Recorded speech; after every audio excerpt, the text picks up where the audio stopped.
Quand j'ai commencé à regarder l'architecture, j'étais lycéen à Rennes et je voyais autour de la ville se construire ces nouvelles cités et je trouvais ça extraordinaire. Et je voyais là la juxtaposition de deux ères, de deux mondes. Donc tout ce qui était le nouveau, la modernité, le progrès était à cette époque-là un enthousiasme. Je regarde les choses comme ça. Et c'est au cours des années 60, quand je suis étudiant, que je commence à me poser des questions et que je regarde la ville autrement. La ville, ce n'est pas seulement le futur, c'est aussi le passé. Donc c'est cette réflexion-là qui était importante. Et puis j'ai travaillé dans un groupe de psychosociologie. Ils analysaient les rêves et les réponses des gens qui habitaient les nouveaux ensembles. Et ça, c'était en 71, 72. Et là, ça a été important. Je m'éloignais pratiquement de l'idée de faire de l'architecture. J'ai vu l'importance, au fond, de construire et de remettre les choses en place. Je me posais la question, à quelle distance on doit mettre deux immeubles? La lumière, les mouvements, la vie est très importante. Et c'est à partir de cette idée-là, l'espace extérieur est aussi important que l'espace intérieur de l'habitat. Eh bien, c'était une chose qui m'a fait recommencer à envisager l'architecture 10 ans après mes débuts d'étudiant. Et là, j'ai commencé à faire des concours et des projets.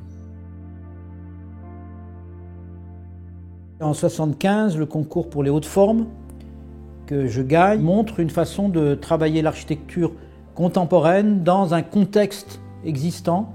Il y a un terrain en impasse, je propose de le déboucher, de faire traverser par une rue et de faire 7 immeubles au lieu de 2 tours et de faire une place, un espace intérieur. Au fond, c'est le début de considérer l'îlot en l'ouvrant. L'îlot ouvert, c'est une manière de réinventer une rue qui n'est pas une rue corridor, qui n'oblige pas les architectes à faire des mitoyens et juste des façades, qui leur donne une liberté, qui permet de différents programmes, soit côte à côte, mais soit unifiés en quelque sorte par un espace public.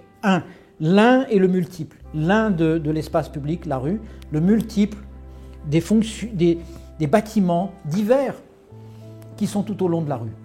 L'architecture qui, pendant des siècles, a été synonyme, expression même de stabilité, de symétrie, d'ordre, elle est aujourd'hui souvent aussi l'expression d'un certain allègement. Et donc tout ce qui fait partie du mouvement, de l'allègement, est une manière de regarder qui est importante pour moi. Ce que vous allez produire, c'est un scénario dans lequel les gens vont vivre. Et dans ce cas, vous avez envie d'apporter quelque chose, créer cette notion de découverte ou de surprise ou de différence, et non pas de répétition, de déjà-vu, etc. Souvent, je m'intéresse à ce qu'on devine, mais on ne sait pas, et qu'en entrant, on découvre. Ce qui nous invite à avancer pour découvrir comment ça se passe plus loin m'intéresse beaucoup, mais en même temps, il faut aussi savoir se retrouver, avoir une trame parfois. Donc ce jeu-là, il est important et même passionnant, ce jeu entre se perdre et se retrouver. Toutes ces qualités-là se complètent et se composent ensemble dans tout ce qu'on fait. Je garde la quantité de création possible pour que je sois à la création sur tous les projets.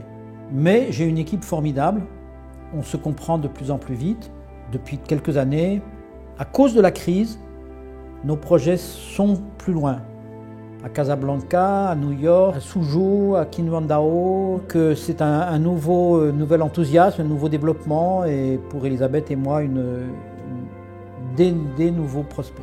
Le travail de création est celui qui m'intéresse. Au fond, ce que je préfère, c'est être ici et dans les différents ateliers qui sont au long de cette rue, et sur les maquettes, les épures informatiques, mes interventions. Et aujourd'hui, même au loin, avec l'iPad, je dessine, je réponds, je fais mes croquis, ils sont envoyés aussitôt. Donc j'aime bien ça, j'aime beaucoup ça. Et puis ensuite, j'aime retourner voir comment ça vit progressivement, comment les gens se l'approprient, quelle est la réponse, pourquoi ça marche bien, pourquoi ils aiment le bâtiment. Alors évidemment, c'est la sanction importante. Et je déteste les architectes que j'entends dire qu'ils se foutent du résultat, que c'est purement conceptuel, que c'est un travail philosophique. Pour moi, l'architecture, c'est un art, mais c'est un art de la vie, et c'est fait pour vivre mieux.